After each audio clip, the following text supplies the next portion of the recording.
ok chẳng lấy dương một đăngពីរបៀប reset wifi ចោលបាទផ្ដាច់វាចោលទាំងអស់ហ្នឹងផ្ដាច់វាចោលបាទអញ្ចឹងអានេះ wifi ដែលយើងបើក direct អានេះមានន័យថាមាន wifi direct ហើយបាទអញ្ចឹងយើងចង់ផ្ដាច់វាចោលចង់ផ្ដាច់ wifi ចោលមកបិទសិនមកបិទសិនហ្នឹងហើយចាំវាមកស្ទុះវាលុតសិនអានេះរបៀបផ្ដាច់ wifi ឬ reset wifi ចោលបាទហ្នឹងអញ្ចឹងបិទវាលុតហើយបាទអញ្ចឹងបងមកចុចកន្លែងចូលកន្លែងនេះហ៎បាទហ្នឹងចុចអាពីរនេះជាប់តាណាគ្នាយើងចុចតាណាគ្នាជាប់មកបាទចុចតាណាគ្នាជាប់បាទនេះចុចវាជាប់ទៅ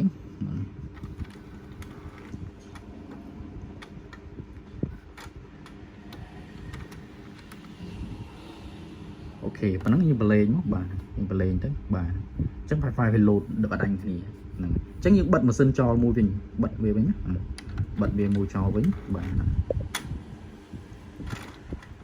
ចោលវិញសិនទៅបាទ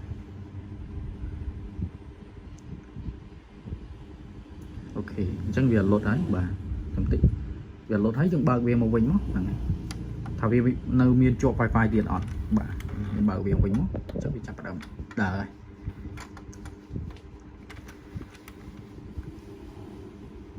អូខេចាំវាមកសន្ទុះសិនបាទហ្នឹងហើយអូខេអញ្ចឹងវាផ្ដាច់ខ្លួនវាអញ្ចឹងមានន័យថាអាភ្លើងនេះឈប់លោតគឺម៉ាស៊ីនយើងគឺលេងដំណើរការអីទាំងអស់បាទអញ្ចឹងមានន័យថា Wi-Fi នេះគឺដាច់ហើយបាទអត់មានទៀតទេបាទអត់មានទៀតទេអានេះរបៀប reset Wi-Fi បាទរបៀបបិទ Wi-Fi ចោលហ្នឹងហើយរបៀបបិទ Wi-Fi ចោលហ្នឹងអូខេអញ្ចឹងរបៀបបិទ Wi-Fi គឺមានតែប៉ុណ្្នឹងទេបាទហ្នឹងហើយអូខេហ្នឹងមានវីដេអូថ្មីខ្ញុំនឹងអាប់ឡូតនៅលើ YouTube ម្ដងទៀតបាទអូខេអរគុណច្រើនបងដែលចូលទស្សនាវីដេអូរបស់ខ្ញុំហ្នឹងហើយអូខេអរគុណច្រើន